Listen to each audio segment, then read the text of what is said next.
Welcome to the Fallible Man podcast. At the end of this episode, you'll know what Storywork is if you didn't know what it was before. You'll understand how it works and how it could possibly apply to your life and if it's something you are actually interested in utilizing. And for the first time ever on the show, you can experience a live Storywork coaching session with our guest Dave Robinson as he coaches me directly and you indirectly because you can play along as you listen. And you can see what Storywork does in real time and if it's something that would be worth your time or something you think might help you. Dave also has an incredible offer for our audience, so be sure to stick around through the end. Check out this thought from Dave, and let's get into it. Breathe. Breathe. There's my favorite quote is a Viktor Frankl quote. He wrote Man's Search for Meaning. Tremendous book if you haven't read it. In between stimulus and response, there is a space. In that space is our power to choose our response. In our response lies our growth and our freedom. So in between stimulus, what happens to you, response, how you respond, there's a space that I like to call the wedge. And any personal development work is all about expanding that wedge between the stuff that happens to you and how you react. And in that wedge, no matter how big or small that wedge is, you can always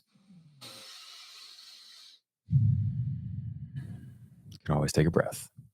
And that will change how you react, whether you do that at work, you do that at home when you're dealing with your kids or your spouse, whether you're working through something super positive or super negative, anything in between. Breathe, and your life will change.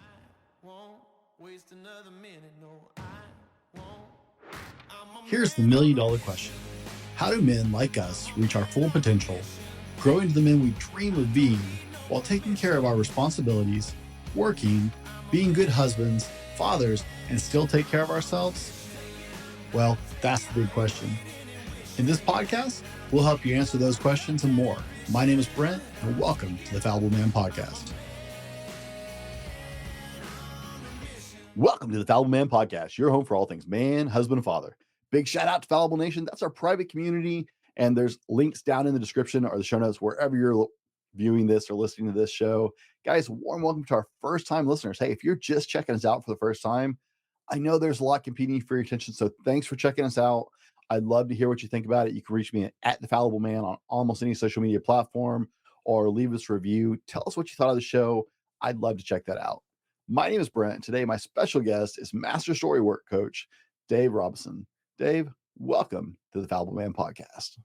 Brent, thank you for having me, man. I am pumped to chat with you and your audience and have an awesome conversation today, man. This is going to be good, man. I'm excited for this one. But we like to start pretty light, Dave. So how's your trivia? It depends on the subject matter. So we'll find out.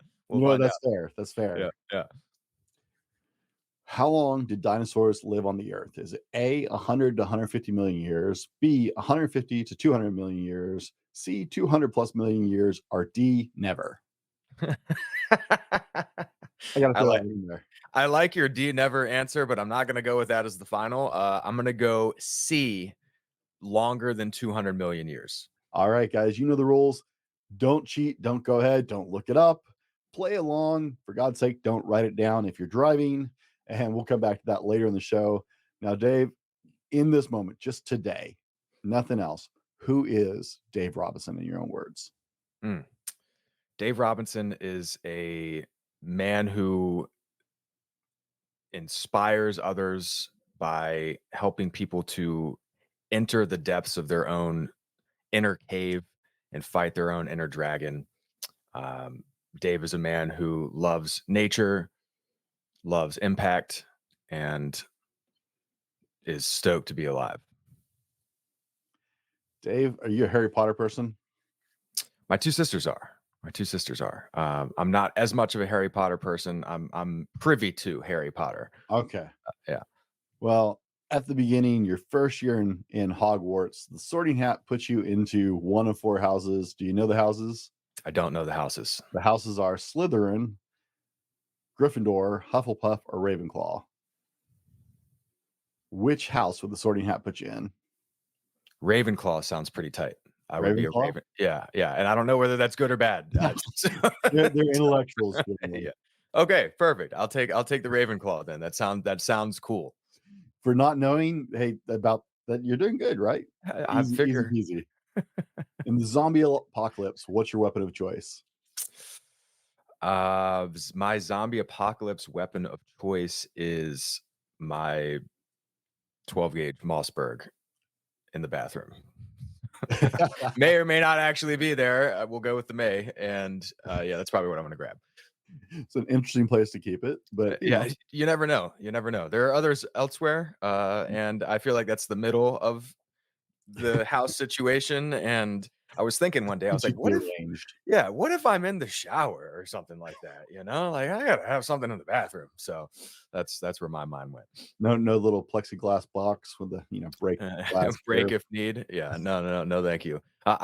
First thought though was I have a recurve bow. Like I Ooh, really love shooting bows and arrows, and I've never actually shot a compound bow, but my grandfather gave me his like 70-year-old cherry wood recurve, and I have had such a joy shooting that. And I'd like to say I would be good enough to, pick heads off at distance and reload fast enough, but it's probably not going to be the case. And so I went with the more modern weapon of choice there. But in my heart, I'm a Lord of the Rings guy, and I'm just like picking people off on the run with, with my recurve bow. So well, you can't go wrong with the Mossberg. I love my Mossberg, but I feel you on the bow. I actually learned how to shoot bow on a recurve.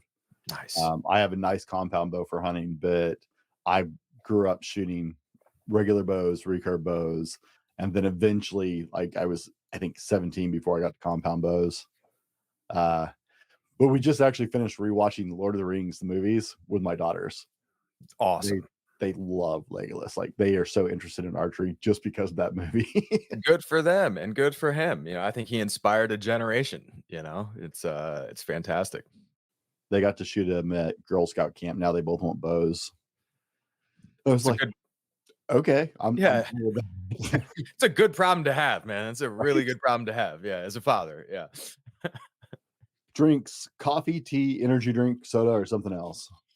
Coffee. I'm a coffee guy. My fiance Ruslana actually owned a coffee shop, and when we first met, and so I would sneak my way over there whenever I could to hang out with her more and get her coffees and smoothies and stuff like that. And so I am drinking a coffee right now. It's actually her old coffee mug. Her uh, shop was called Pulp Fiction, and then she got a nice cease and desist letter from the Hollywood or whatever it is, and so she changed her name to Pulp RVA, which is Richmond, Virginia, where we're from. So um, I'm a coffee guy.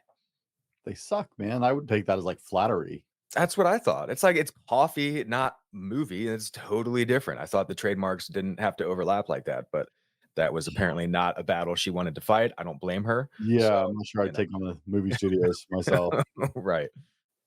They don't have a sense of humor. No, not in the least. What purchase of $100 or less have you made in the last year that's had the biggest impact on your life? Great question. Um, I'm a I'm a gear guy, Mhm. right? And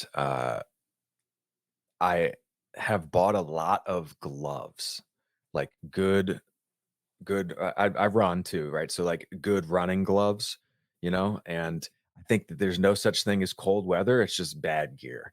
So I've got like good hats, I've got good gloves, and um there's an outdoor company called OR. I don't know whether you say that or it's just OR. I don't know, but I think it stands for like outdoor recreation. But don't quote me on that one. I'm not 100% positive. But I got a couple of their gloves, and it's just it's wintertime here, and it's perfect. It's great. So if you have poor weather where you are, buy good gear, and you'll be able to go outside in the elements. No, I've lived in Norfolk. How's the weather comparatively in Richmond? It is it's cold. We're having a cold winter, and obviously cold is relative. all things considered. If it's below freezing Fahrenheit, it's cold to me. And, we've been dipping down into the 10s and 20s at night, so much so that our we've raised rabbits on our little homestead for meat and fertilizer and things like that. And all their I got to buy new bottles for everybody because they've all frozen and cracked. And, we're going out there and pouring almost boiling hot water into their new little tin water containers to melt out the ice and get it so they can actually drink their water. So, it's cold, man, but it's spring's a coming as it always does. So I'm excited Right? for that. Eventually, it's going to get there. Yeah. What is your best playground insult? Ooh, man. Playground insult. So this is PG or G. Um, I feel like it's got to be a yo mama type situation joke. I don't know any good yo mama jokes anymore, but I think a response to anything with yo mama Mhm. is probably adequate playground fire upper, like that's going to escalate the situation regardless of what was said or anything. A yo mama response for sure. Let me guess. Over 35. I am 35, 36 next week. So 2 weeks. So well done. Well done. Sorry, there's a whole generation where those were the answer, and then they kind of like disappeared, which blew my mind because I'm right in the right. I'm 44. I'm right in that age group of that was like I remember when your mama jokes became a thing Yeah. and were for years, and it was the ultimate like upper. If someone would say something like your mom, Yeah. Oh my God. That hit me in my chest. Just you doing that right there. right? Like, dude. Oh, those are fighting Ah, words. those are fighting words. That's fantastic. Might bring them back on The social funny thing media, is, to haters. mhm, That'd the be funny good. thing is like you get below 30 and they wouldn't get it at all. It's not a knock on that generation. It's just right. Certain things hit with certain generations Yeah. with the way people's outlooks are and attitudes are. Much below 30, they're gonna be like, "What's that even supposed to mean?" Yeah. Yeah. Well, my second answer, which was like a PG-13 answer, was the triple X, the suck it. Like that, Uh-huh. that would absolutely be, up there as well. Because I don't know how that swept the nation, but it sure did. So If you could go back and give your 18-year self one piece of advice, what would it be? don't go to college. I like it. Yeah. Um, travel instead. I feel like it was all things considered, I graduated, I've got a degree, et cetera, et cetera, et cetera. But all things considered, looking back, it was not worth the money that I spent.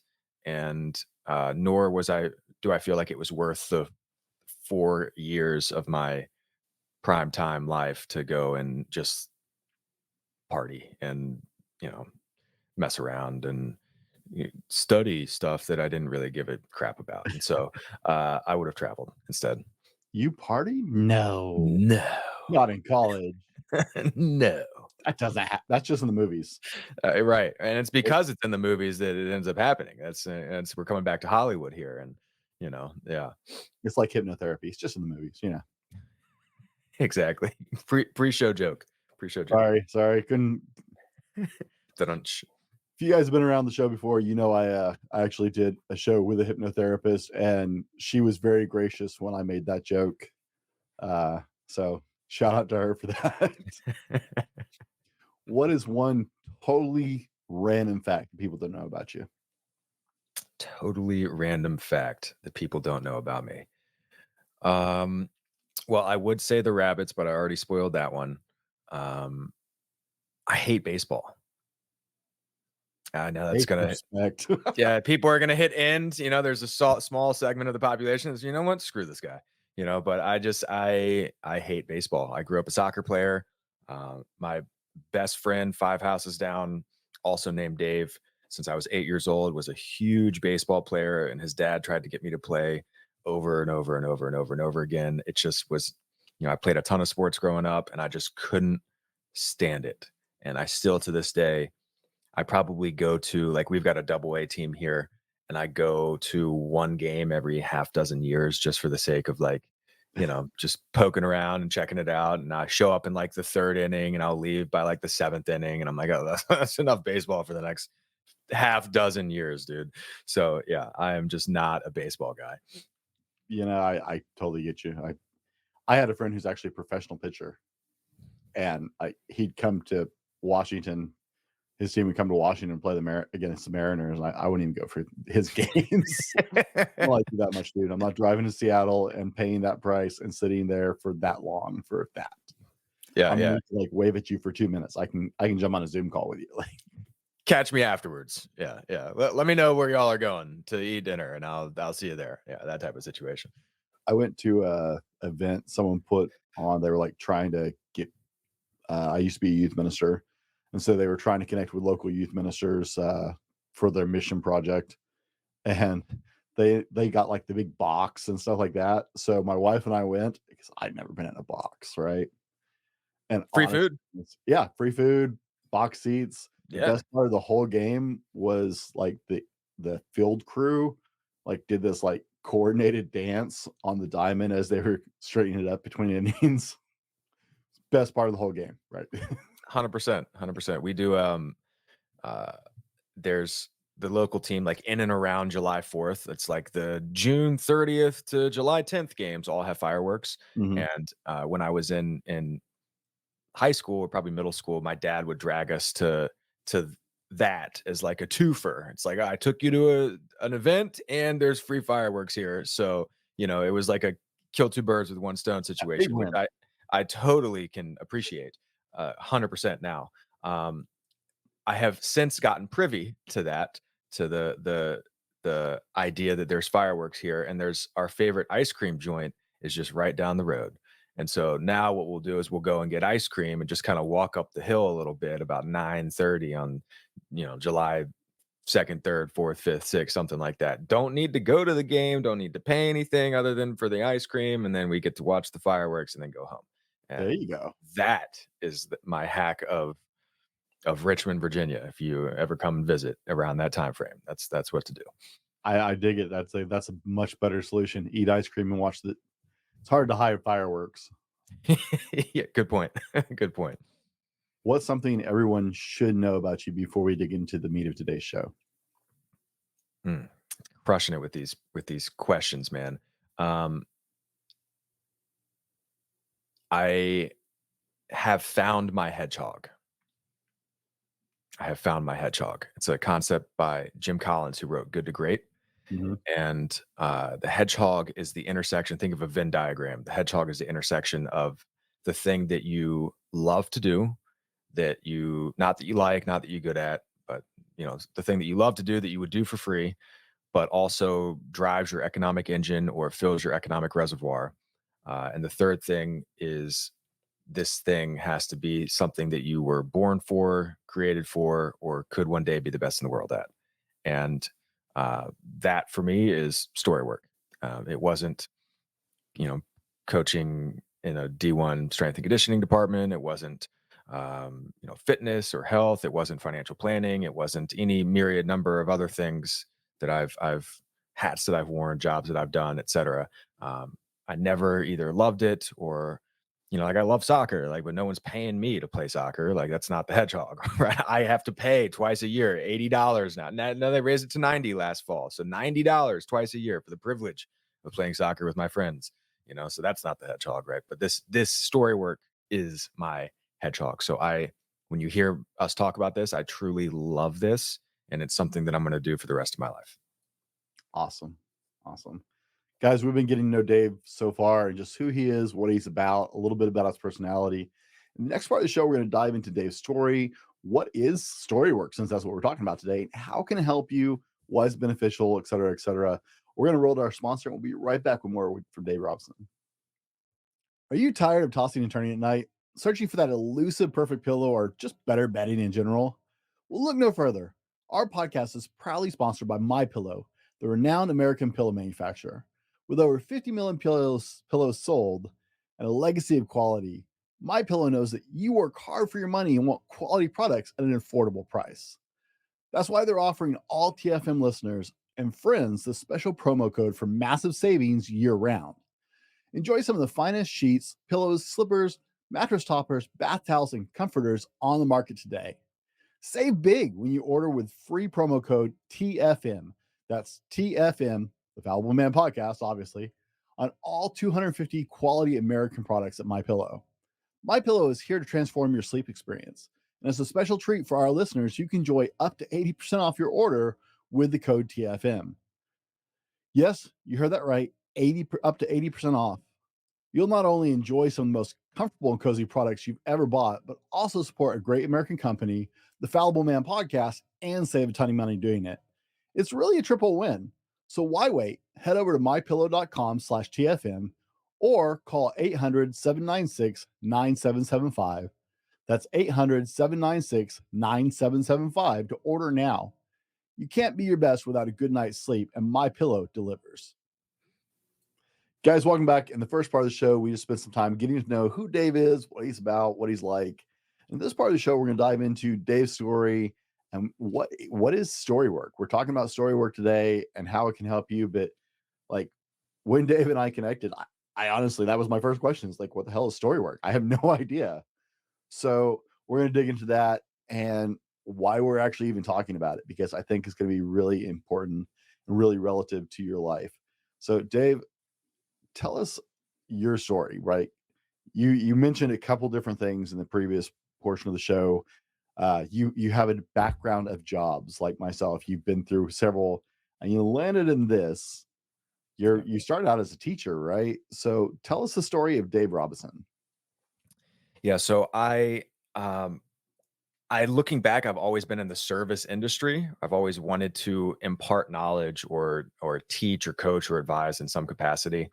I've been an athlete my whole life, but never really a good one. I've been a more multifaceted and well-rounded. So if you baseball aside, you put a sports ball or item in front of me, I'm gonna look like I've at least done it a couple times in the past. And so I was always athletic. I feel like I've got enough of the ADHD in me to be a jack of all trades and a master of few. I don't like the phrase master of none, but a master of few. And I actually went to college to be a high school history teacher. And uh, again, in the previous segment, you know that my true thoughts was I should have just traveled the world for 4 years during that time frame. But I found out a couple weeks before I graduated, as I was applying to master's programs, I had the realization, the download, the come to Jesus moment, the finally listen to my gut of like, I don't really want to do this.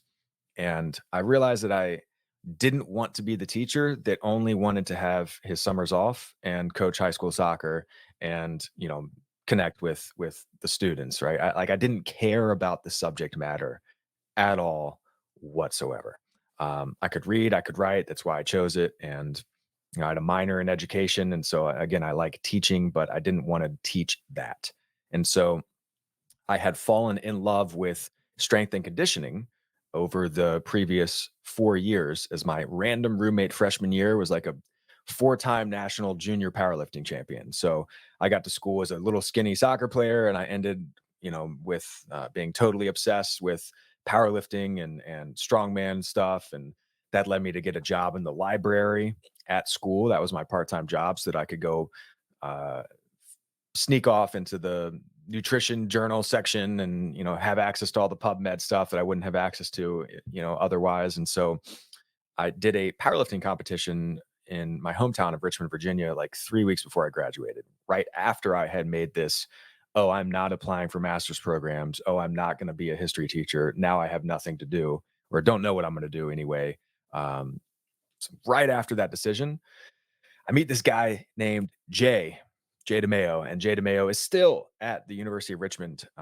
And he shared with me that they had an opening that I could or should apply for, which I did, and I got the job. So I was a full time intern with the University of Richmond for over a year. I worked with football, men's soccer, women's soccer, field hockey, lacrosse. I worked as a personal trainer at a gym, and I worked as a coach at a youth strength and conditioning facility here in town as well. And what I found was, as much as I loved the subject matter, as much as I loved, um, being around the team, like traveling with the football team and sideline for games, like that was super cool. As much as I loved imparting that knowledge in that capacity, I didn't love the lack of flexibility. I didn't love the lack of income. And I didn't feel like my greatest impact in my life was teaching people how to back squat and, recording 40 times. So because of that and those things, I ended up leaving after about a year to get into financial planning, which I felt was my opportunity to make my family proud, put on a suit and tie, get a big boy job, go to an office, learn a whole bunch of stuff that I figured would be valuable and important down the road. Uh, but most importantly for me at the time was to gain that flexibility of time and income and feel like I was making more of an impact in people's lives.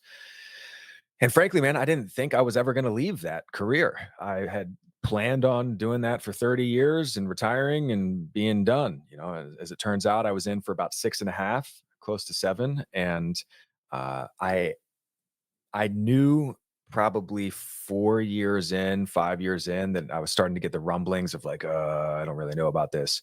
Um, I was working my butt off. I was grinding. And this is my early to mid 20s. So it's kind of what you're supposed to do, quote unquote. But I was burning the candle at both ends, 6 a.m. to 8 p.m. and then networking afterwards and then back and, back and forth again, working on weekends, whole nine yards, trying to build a network, build a business. And again, I kind of got the rumblings of, I don't really love this. So I started a side business writing workout programs for folks and for doing some nutritional coaching for folks, and got that up to the point where I was like, oh, I wonder if I were to do this full time, obviously it would exponentially grow, obviously, right? And translation, it didn't. And I had this moment where I had my first major health scare of my life. Now I'd like broken my wrists and collarbone and had ankle stuff going and had concussions, but I got bit by a spider. I got bit by a spider, and that sent me into the hospital uh, for like 3 days. You. And yeah, it was a bummer. And the kicker with this was, I never was going to die. Right? They just were trying to figure it out. They get the infection down, and Saturday night turned to Sunday. It's now my third day in, and I'm supposed to be released Sunday afternoon. And it's like 1 a.m. Sunday morning, and I'm like hooked up to all these machines and, like, et cetera, as one is in the hospital. And I had the thought of, uh, today's Sunday. That means tomorrow's Monday. That means I have to go back to work. Maybe I'll just stay here another day. And it was like lightning bolt to the head of, dude, you want to stay in a hospital bed rather than go back to your own firm? It's not like I had a boss. It's not like I had to go back, but I laid in that hospital bed for the next couple hours. I think I eventually got some sleep, but I fast forwarded, the 25, 30 years and looked at my life and like kind of played it all out. And I came to the realization and the conclusion that if I stayed and did this job, I would have a B minus to B plus life at best. Like, okay, I'll retire early. Okay, I'll have some money. Like, but it's not what I want to do. It's not how I want to be spending the majority of my time, AKA the majority of my life doing. This is not it. And so I wish I could say I put in my 2 weeks, ended up being put in my like 3 months because I had to wind some things down, and got back into coaching the thing that I knew, which was fitness and health. And I had a outdoor workout program here and did group community workouts and connected with the Richmond community. We had an app. I did a bunch of talks everywhere. Um, it was really cool, and it didn't work. It didn't make nearly the money that I needed to make to do the things that I needed to do. And I learned a ton of lessons about entrepreneurship in that collective failure. And I ended up moving to Mexico to for a couple reasons, mainly to open a health and wellness retreat, but also because I figured that the cost of living would be way cheaper down there, and I might have a better chance of pulling this thing off if I was, paying $1.50 for tacos instead of 9.50, where I was. And so I partnered with an old business partner of mine, and we moved 6 hours south of Cancun in the Yucatan Peninsula. Uh, we're just north of Belize, this tiny little town of 1,500 people, and we found an amazing opportunity to put a down payment on a big compound. It's like 7, 8 rooms and a big open covered space, and I'm playing barefoot soccer with the ninos. I'm learning like 5 Spanish words a day. I'm drinking coconut out of trees. Everything's awesome. The only issue with all this is we moved down to Mexico on March 2nd of 2020. And timing wise, that was as poor as it gets, as 3 weeks later, all the borders are shut. The world's, freaking out, uh, regardless of how that ended up and thoughts about the entire world situation over the past 4 years. At the time, given the information we had, we made the right and tough decision to bail and come back to the States because we just didn't know what we didn't know.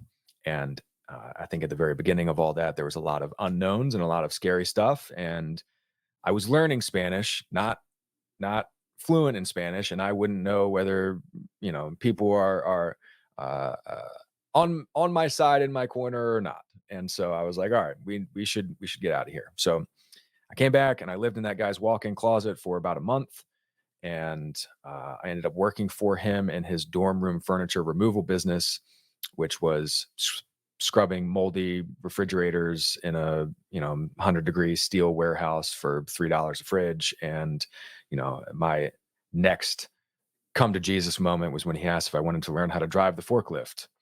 And buddy, I did not want to learn how to drive the forklift. That is not how I projected forward how I wanted to spend my time. And so I connected with an old mentor of mine in the coaching industry, and he helped me personally first, get wrap my head around this loss of this dream that I had had for a long time. And I saw how effective it was in such a short period of time that I wanted to learn more about it. And ended up, once I did learn more about Storywork, I made a pretty quick commitment to, like, all right, I'm going to do this. I'm going to give this a real solid go. I'm going to do 1,000 sessions, professional sessions.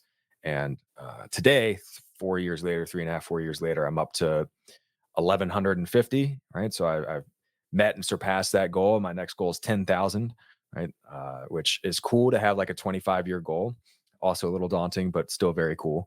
And I pretty much knew from the first time that I saw this work that this is going to be it for me. Like, this is not only fulfilling, but it's incredibly impactful. And I saw it as the through line between everything else. So I like to say that looking backwards, we can collect the dots before we connect the dots. And once I've collected all my dots, I can see how this led to that, and that led to this, and this. Oh, that's why I had to go down that path, and yada yada yada. And I do have quite the collection of uh, career skills to get me to this point. That's quite a journey. And timing, just that's sad. I'm a personal trainer. I can attest that if you're not in the right place, it's a really bad living. Uh, and as much as I love that industry, it's, yeah, if you're not in the right place, it's bad. Yeah. But it sounded like you guys, that would have been cool. Total fitness retreat center. There is an ulterior universe where I am about 19 shades darker, 100% fluid in Spanish. I got 12 dogs running around, and we are rocking and rolling on the lagoon. But that is not this current reality, and that is perfectly okay. That has led me to many of my greatest things in my life. So So you fell in love with Storywork because your friend helped you first. Here's the big question that everybody's got now. What is Storywork? yeah, Because until you and I started talking, I'm like, I think I've heard the term once, but I sure is was like, I'm curious. I don't understand it at all. So what is Storywork? So, shocker, we all use words when we speak, when we think, when we write, when we read. Words are the foundation of our culture. And in my argument and in the way I like to talk about it, it's the foundation of our perception of reality, right? Because words create stories, aka belief systems. And those belief systems, how you see the world, how you see your past experiences, your present day life, your future experiences is going to, again, dictate your actual lived life experience. And so, story work is the process of becoming aware of our speech patterns and the stories we tell ourselves, aka our beliefs, and taking them from our heads and putting them onto a page, or in my case, professionally, 99% of my work is done remote via Zoom and a Google Doc. So when I say write something down, I most likely mean type it out, right? But you can grab a pen and write it down just as easily as you could pull up a new Google Doc and type it out. Uh, but Storyworks taking our thoughts, specifically as it relates to past experiences that maybe were hurtful or traumatic or haunting. We're taking our thoughts as it relates to our current day experience where, we're stuck, or we have imposter syndrome, or we just feel like, ugh, or maybe there's an inner critic or an inner bully that's really, really loud and mean. Um, Once we get those words onto paper or onto the screen, then we slowly start to downshift ourselves from the fight, flight, or freeze sympathetic nervous system response state that we're in because we're thinking and saying those things into the rest and relax, feed and breathe, parasympathetic nervous system response state. And it's in that state which is the opposite of fight or flight, the opposite of stress. It's in the calm state where we can store our memories, process our emotions, heal our cells. And once we do that, we can look forward with great clarity as opposed to through opaque and dirty windows, and actually architect the reality we want for ourselves.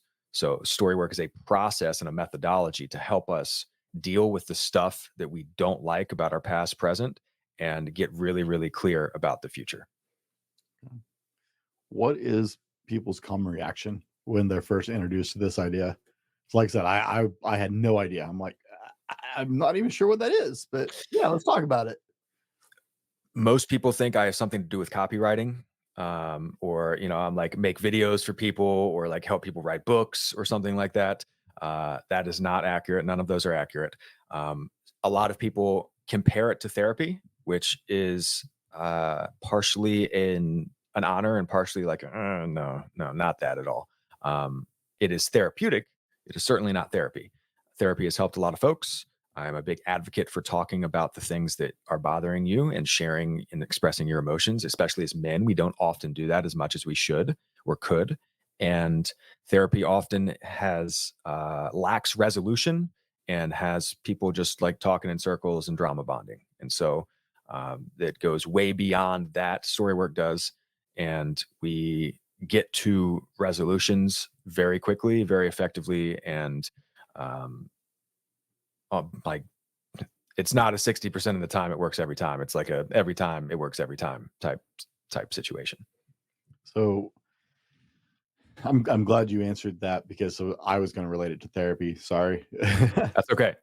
So w- looking into you and researching what you do a little bit, what kind of things can this help people process? Because you mentioned that inner critic. I've done entire shows about our negative self talk because for men, that's a really, really harsh issue.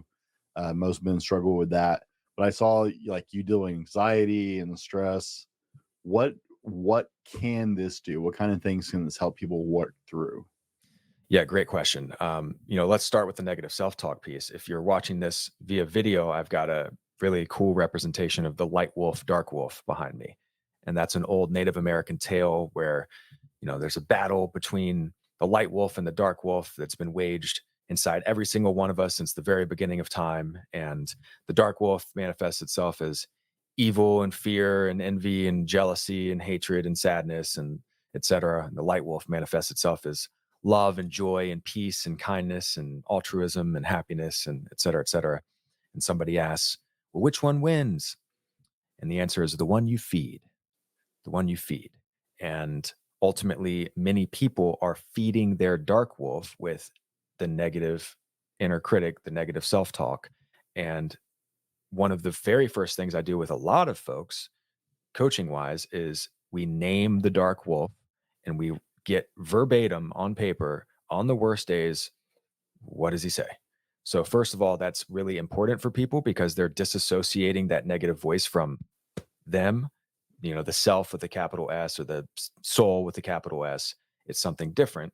It's typically something learned from the outside. And most oftentimes it's not accurate, even though it's very mean. Right. And then once we can see that, and once we can downshift a bit into that state as it relates to that thing on the screen that, was repeating in your head over and over and over again and causing a negative feedback loop or causing a shame spiral. Right. Once we create that space and that distance, then we're able to name your light wolf and translate it, not English to French or French to Italian, but change the words for to words that can help uplift and inspire and again architect the reality we want for ourselves. And so self-talk's huge, imposter syndrome's huge, identity work is huge, how you define yourself, right? Um, the crux of this work is in working through past experiences, right? So um, I like to say stuck, hurt, haunted. We'll add traumatic in there as well. Stuck is more kind of present day, but it's decisions. Should I stay or should I go? Transitions from a work or relationship or just like general feelings of ugh, or apathy or like the wheels aren't turning, man. Like you were just in the sand, stuff's not working. I don't know what to do. That's stuck, right?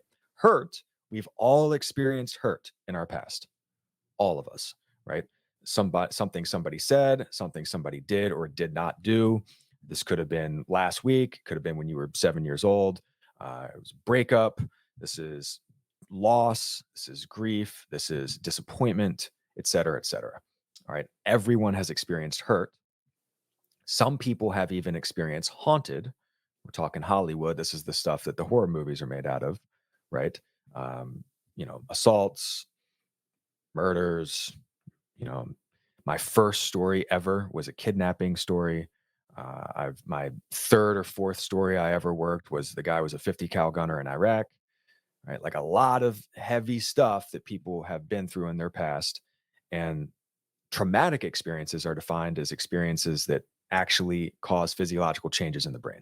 So it makes the brain more susceptible to going into that fight, flight, or freeze to protect from that experience again. And again, most of us have experienced traumatic experiences in our life too. And so, what all of that does is it creates dis-ease, not necessarily disease, but it creates dis-ease in our bodies when we think about that thing, or if we're triggered by something in and around that thing, or if we hear a song that, so and so used to love, and now so and so broke our heart or passed away. And now it's just like, ugh, it hits us super, super hard. And so, story work can help get those emotions up and out and get that negative energy. I'm trying to keep it as unwoo as I can, but I get appreciate that. yeah, you're welcome. Get the stuck suck out so that when you think about that thing right before you go to bed, you can actually process it and your brain and body actually again heal from those experiences.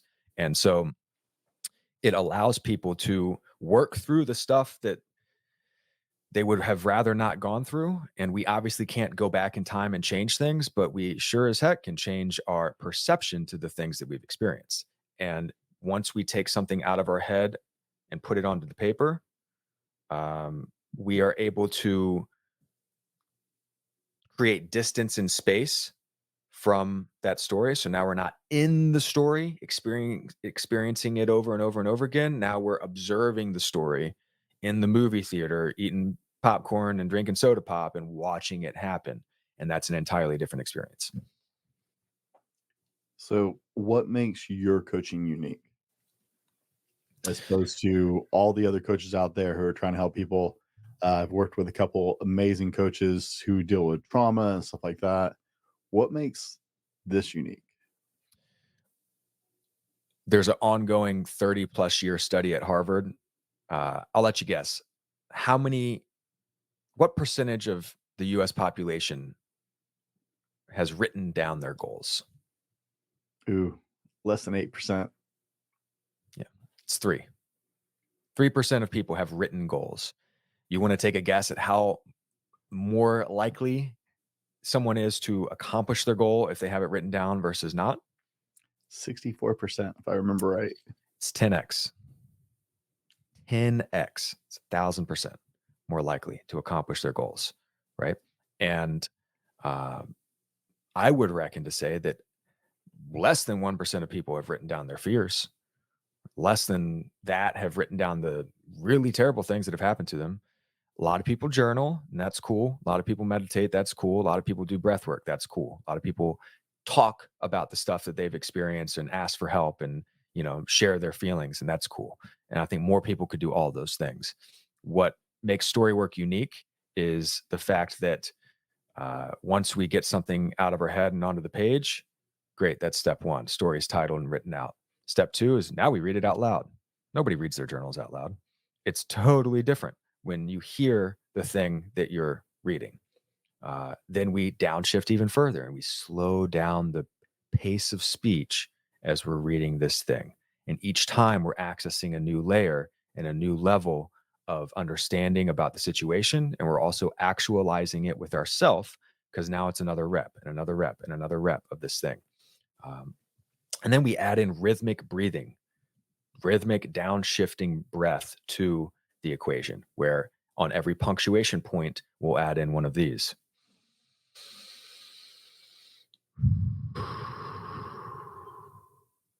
So what happens if I breathe like that for the next minute, I'm going to be chilled out, regardless of what I'm reading, whether I'm watching a horror film or not. Right. And so, again, instead of just talking about something, now we're actually pulling ourselves into that rest and relax state where physiologically we can deal with it way, way, way, way, way better. And then we go in and change the words sometimes, right? We change the word from this to that. We make the link between this and that. We go in and find accuracy or inaccuracies in the speech. So I think the methodology, take out the I think, the methodology is the key here. And then for me personally, I don't know whether it was I grew up with 2 little sisters or I've had probably 10,000 interpersonal relationship interactions with people over the course of my career, given multiple different careers. Very good at reading people, very good at reading energy, and very good at holding space. Most importantly, I'm very good at shooting people straight and shutting up when I need to shut up. And it ain't going anywhere. I don't share anything with anybody in people's sessions, and so I'm very good at creating that set and setting, so to speak, to allow people to get into their stuff. And I always got their back coming out. And so I think that's what makes my coaching very unique is not only the methodology, but as we talked about in the very beginning, like this is why I'm here, bro. Like, like I work stories, and I love it. And I'm going to keep doing it forever. And I'm really good at it. And it helps people to pretty instantly feel way different about the thing that was really bothering them.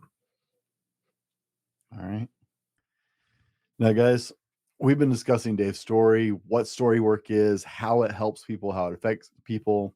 In the next part of the show, we're going to do something we've never done on the show before. We're going to take a totally different approach to how this can apply to you, how you can effectively use this in your life.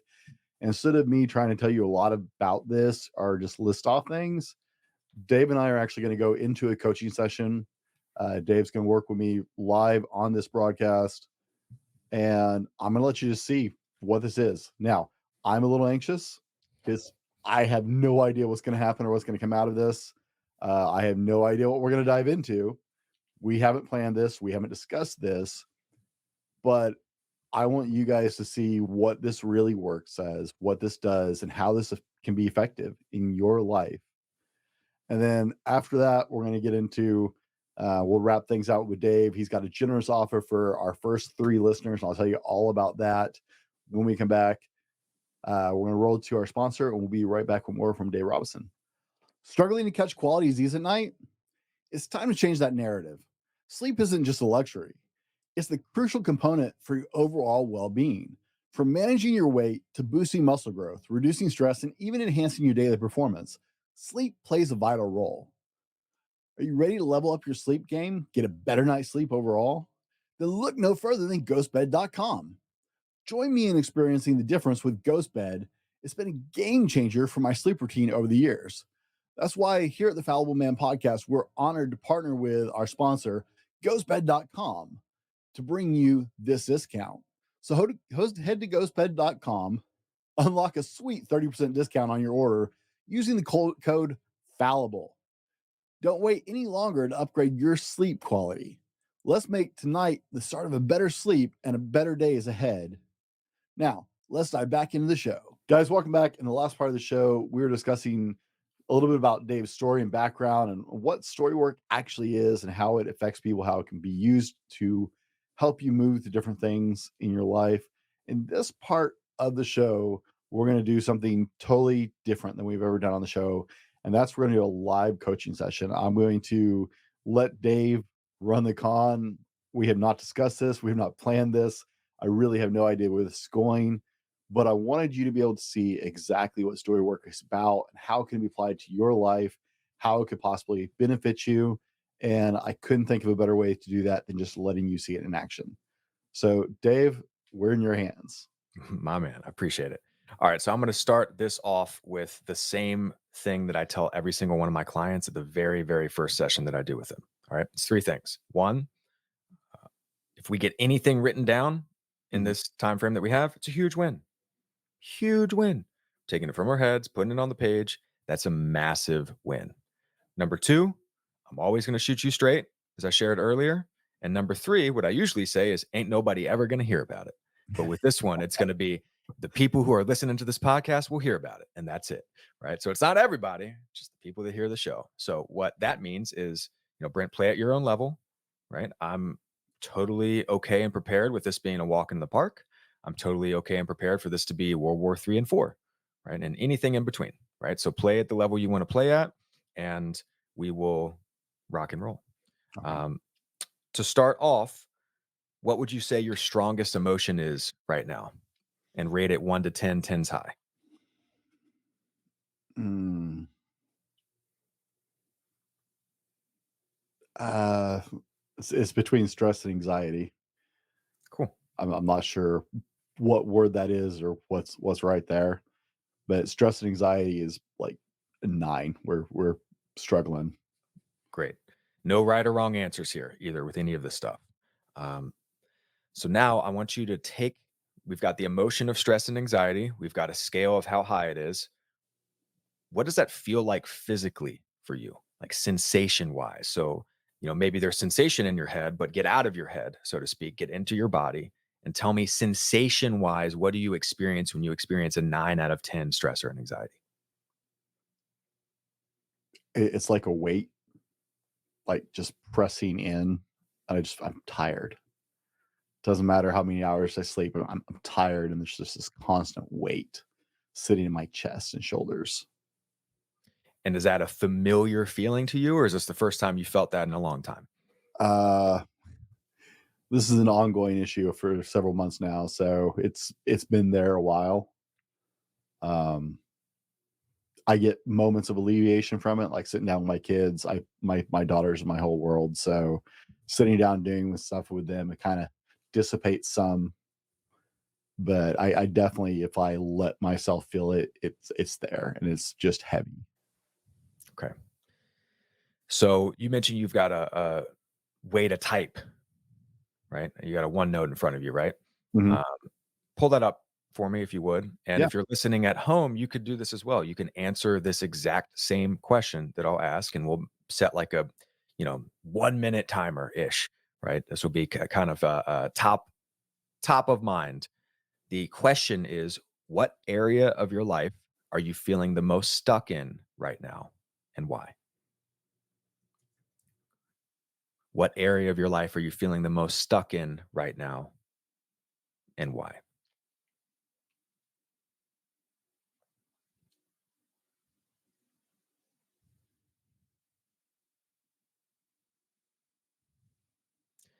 While Brent's writing this out, um, I encourage you to maybe hit pause on the podcast and grab a pen and paper and answer this question yourself. And um, you've got an opportunity to move through a couple different layers of this process, even without a coach sitting in front of you and talking directly to you.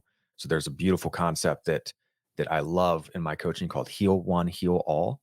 Most of the time, it's done one on one, and when I do group work, uh, the really cool thing is you don't even necessarily have to raise your hand and participate in order to get a lot out of the group sessions that occur because somebody's going through a story you can relate to, and it can help you move your emotion as well, listener. So, Brain, when you're ready, just let me know.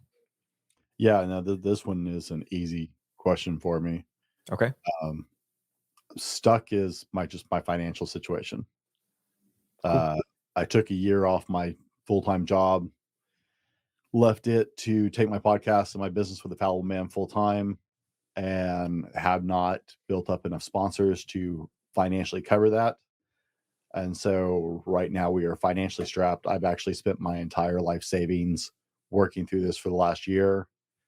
And I've so many guys out there will be able to identify when you're out of work. I've applied for so many jobs I know I'm qualified for, jobs I know I'm great at, jobs I did for years, have lots of experience at, and I just have no job prospects right now. We're ridiculously in debt. I've got no income coming in to fix that. And so that it just the financial stress of not knowing how I'm going to pay my bills or buy groceries or anything like that is weighty at this point. Absolutely. Absolutely. I think you're right, and that a lot of other men and other folks can identify with that. I certainly can identify with that at numerous times in my life. Um, how does expressing that feel? Like physically or emotionally. And both. Okay. Physically is like a gut punch. Like Okay. it's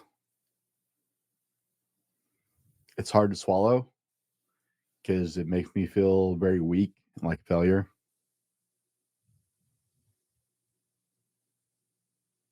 And emotionally, how does that feel? That's I mean, just emotionally, I feel like a failure, and it's a total. If I let myself sit in that, I'm very depressed. It's very hard to. It's starting to affect my sleep. Like I'm wanting to sleep longer because the energy is just not there because of the weight of everything is taking a negative outlook. I'm feeling it's hard to stay positive. Yeah, totally. Sensation wise, what are you experiencing? Is that weight and burden there? You said I punched the gut. What else is there? It's definitely it's heavier to talk about it. Actually, it's like pressing in as we're talking. Yep. Um,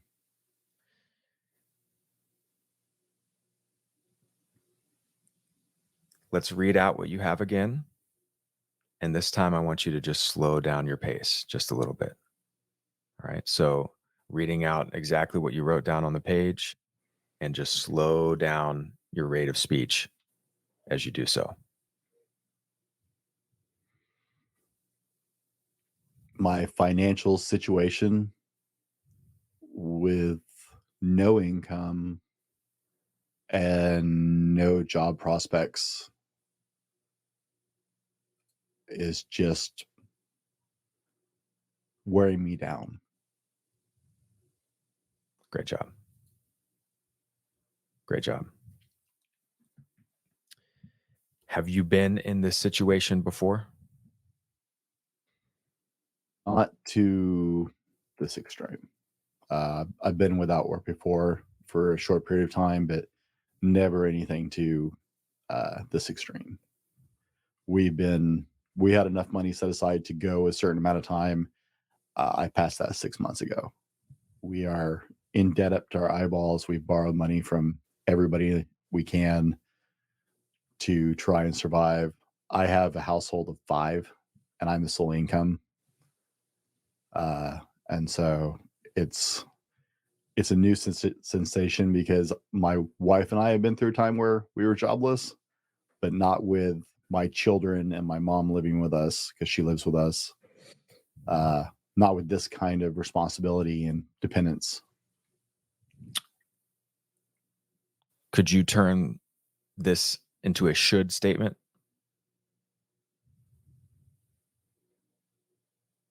I'm not quite sure how. Explain.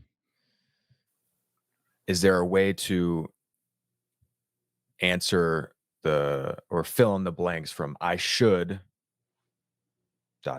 What comes to mind there when it comes to the situation you're sharing, your financial situation?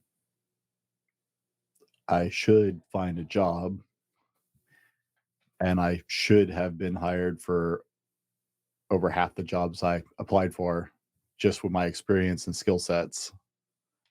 And so it feels very hopeless almost. Mm. Okay. I don't understand. I'm very confused about why I'm not finding a job with the skill sets I bring.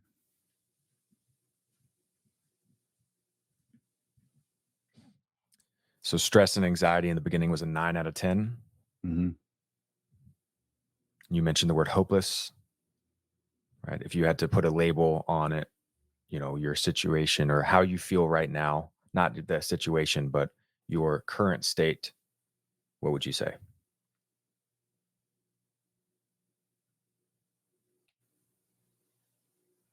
Determined. Determined. Excellent. Okay, so write this down for me. I should find a job.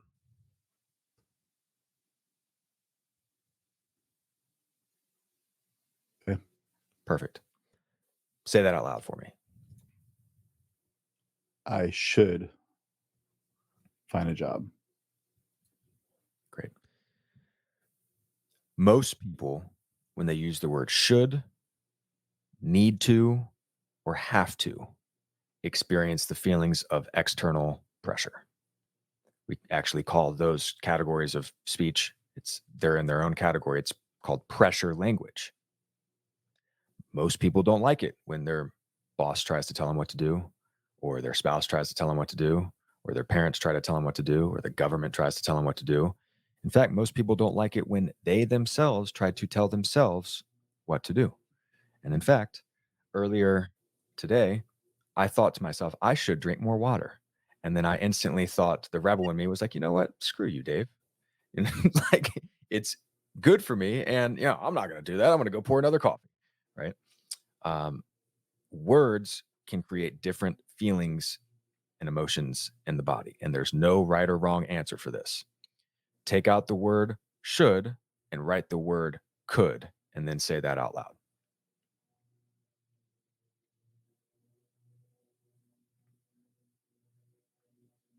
I could find a job. Any difference physically for you with that?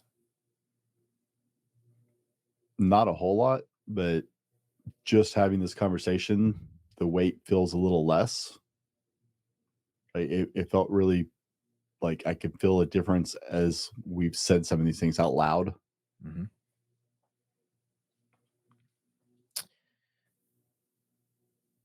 Take out the word could and write the word can for me, and then read that out loud.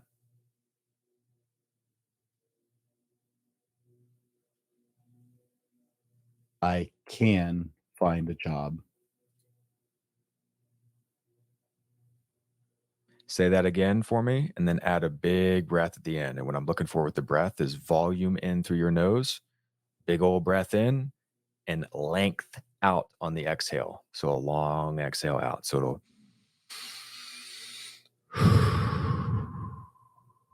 So repeat that third one for me, and then add that breath in. I can find a job.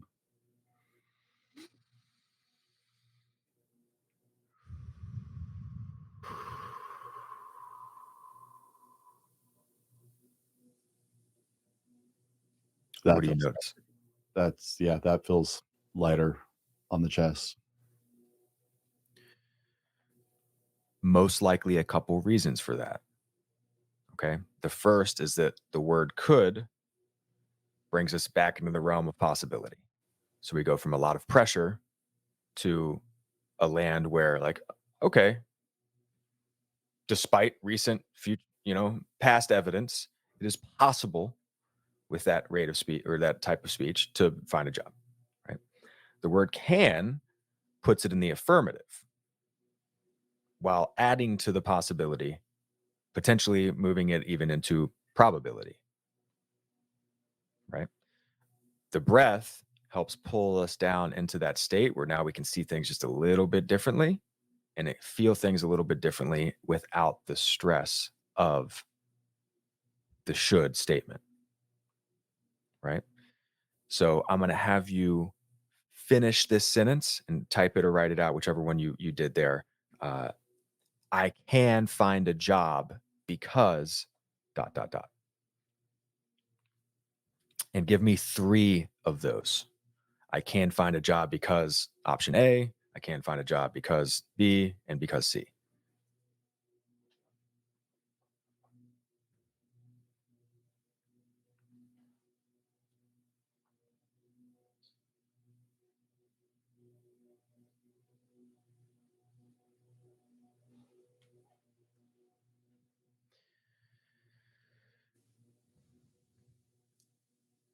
And when you're done, add the word breathe at the end of each sentence, just as the reminder, right? So I can find a job because number 1, add the word breathe at the end.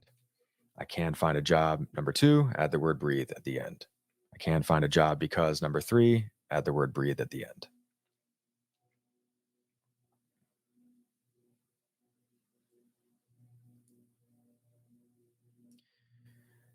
And when you're ready, read that out loud, the 3 options. And when you see that word breathe,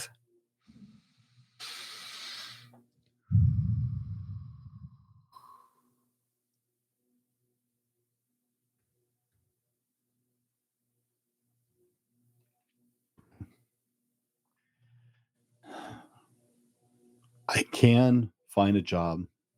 I have a valuable skill set.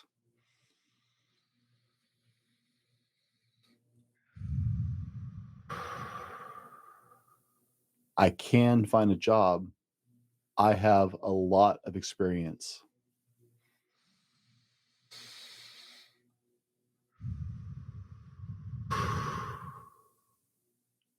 I can find a job. I bring value to other people and to companies. big breath, big exhale.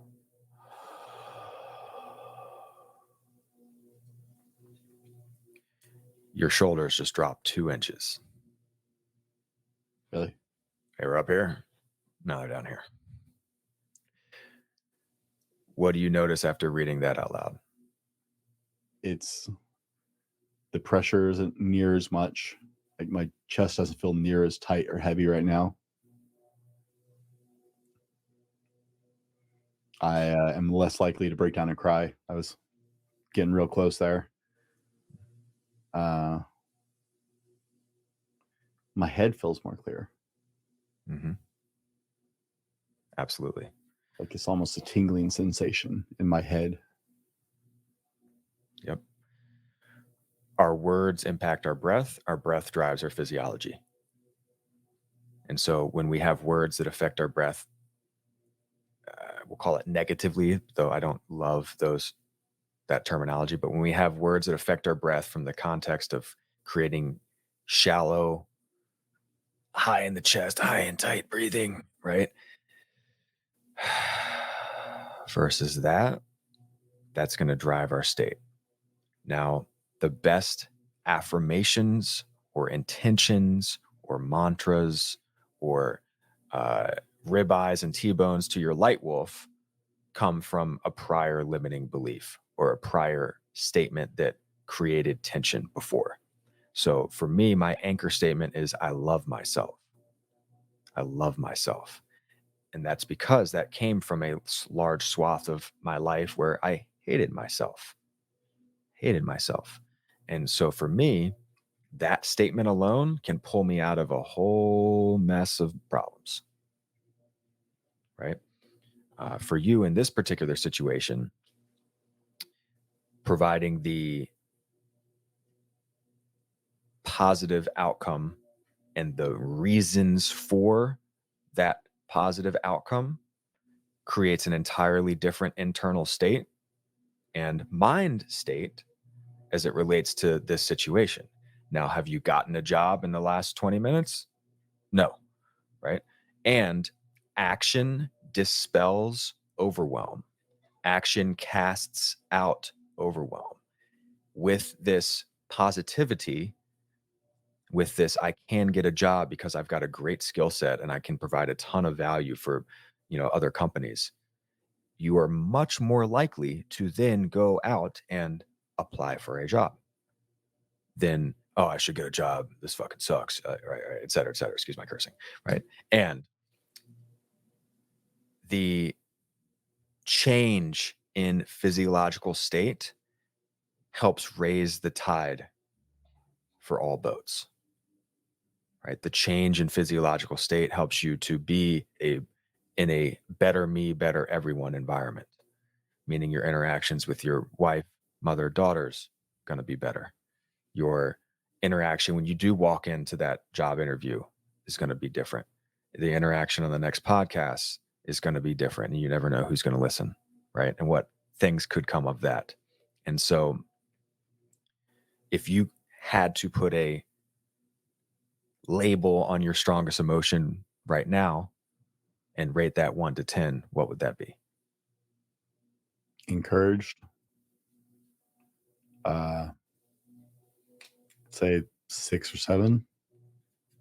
Take that all day long. We'll call that a 6.5. So we went from a stress and anxiety 9.5 to an encouraged 6.5 out of 10 in 22 minutes on something that is a major, major, major part of everybody's life, which is their financial situation. So hashtag Storywork, hashtag words. Yeah. You guys, it's not scary. I was a little anxious to start out with it. Right? Was that scary? You guys have hung out with us through this whole thing. You've heard what's going on. This isn't scary. This isn't some like woo-woo crazy, right? This is something you can do. And I will be honest, guys. I am always honest with you. Like, really, my chest doesn't feel as heavy. I feel more positive. This is a very difficult subject for me. It's been a lot of stress in my family for several months now. And I do feel better. And if nothing else, I feel better at the moment. And having that relief is huge. And so what I would encourage you to do, Brent, is take those 3 statements that you have and, edit at your will, right? Edit them however you'd like, keep them if that's what you want to do, and then write them down or print them off and put them places where you'll see them. Put them in your car or truck, tape them on the refrigerator, write it on your bathroom mirror, keep it by your bedside table, put it in your journal, and put it right next to your computer. So that now those are the things that you can say and remind yourself of and have them be present. If you're listening to this and you've ever trained a dog, always have treats in your pocket if you've got a puppy. Always, always, always, because it's that positive reinforcement and that positive reminder. Sit, good boy, treat, great. Read that out loud. That's the food for the light wolf. That's the food for the light wolf. So I can't find a job because I'm skilled and capable. The more reps you have of that, the more likely you are to take action and the more likely you are to be in a calmer state when you do. So listener, for whatever your should statement was, right? Go through that same process, should to could to can because, and then breathe. And whatever that end product is, rep it. Because just like the gym, you can't go into the gym one time and do 8 sets of bicep curls and now you got bigger biceps for life. Like that's not how it works, right? It takes reps, repetitions, and consistency. And unlike the gym, unlike fitness, and unlike health, wellness, how you feel about yourself and your current life situation, can change like that. Now, guys, if this is ringing a bell for you, okay, you know you're sitting here listening to this, you know there are some things weighing you down. And that might be negative self-talk, that might be anxiety, stress, any number of things that are weighing you down. This is another tool for the toolbox, guys. This is another opportunity and option. You know, we're all about presenting you guys with options and tools for your toolbox to live the best life for you. If you're connecting with this, if you're connecting with Dave, right? You can start your journey this way. Dave has very generously offered that for my first 3 listeners who respond with the subject line Storywork to info@thefallibleman.com, he will provide my first 3 listeners who respond to the, like I said, email info@thefallibleman, subject line Storywork. Dave will take my first 3 listeners who respond with that and give you a free session with him. Okay. I have the promo codes. So email me info@thefallibleman.com with the subject line Storywork. If you want to try this out for yourself, if you want to give this a shot and see what it can do for you, Dave is giving you an opportunity for that, which thank you for that, Dave. I appreciate that greatly. You're welcome. This is not something, one of the things I wanted to do with this was demystify, right? As guys, we tend to be a little hesitant for new things. I certainly am. We all know this. If you've listened to the show for any length of time, I'm not a new thing kind of guy. So I wanted you to see in action what you're actually looking at doing. Okay. Dave may be exactly what you need. Or if he's not exactly what you need, you're still going to benefit from going through this practice with him and trying it out. Right. It's not going to hurt you. It can only help you. Dave, what is next for Dave Robinson? It's a great question. I've been on defense for the past 3 or 4 years. Been playing defense and special teams, right? And defense wins championships. I understand that. And in today's NFL, you got to put up points. You got to score points, right? So this year, I've made my first hires already. I actually hired my fiance Ruslana to help me out on a bunch of the business side of things that are not in the realm of what I love and the fulfillment, right? Everything else she helps me out with.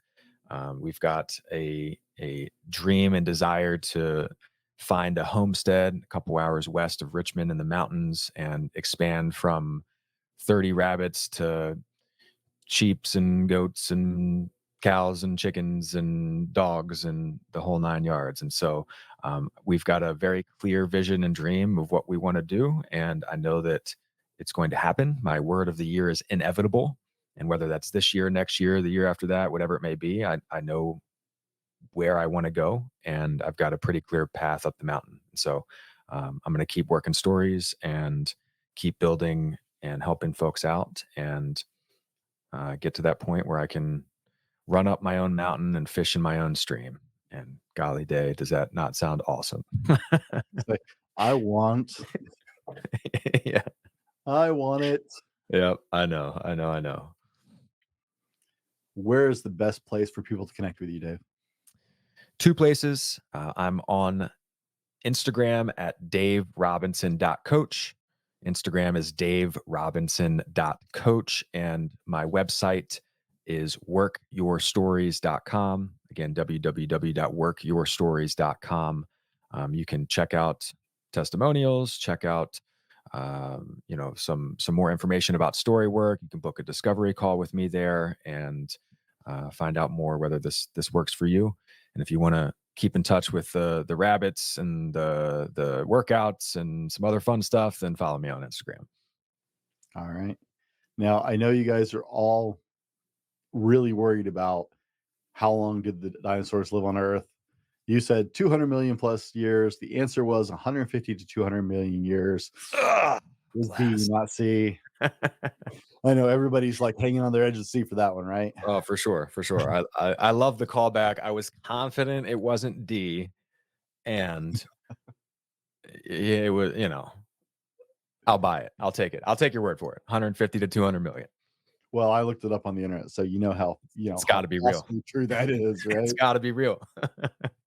Dave, wrap us out. No matter what we talked about today, what is the most important takeaway you want people to hear today from this episode?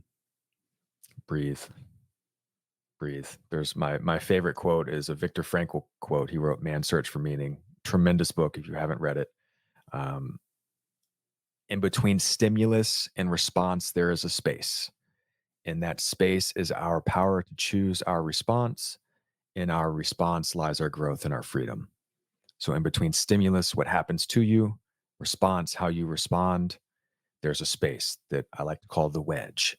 And any personal development work is all about expanding that wedge between the stuff that happens to you and how you react.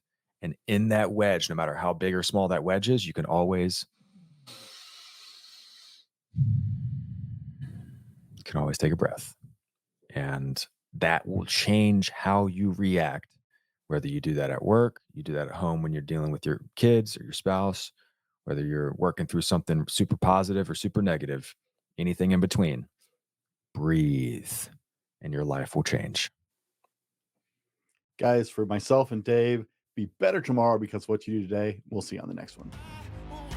This has been the Fallible Man Podcast, your home for everything man, husband, and father.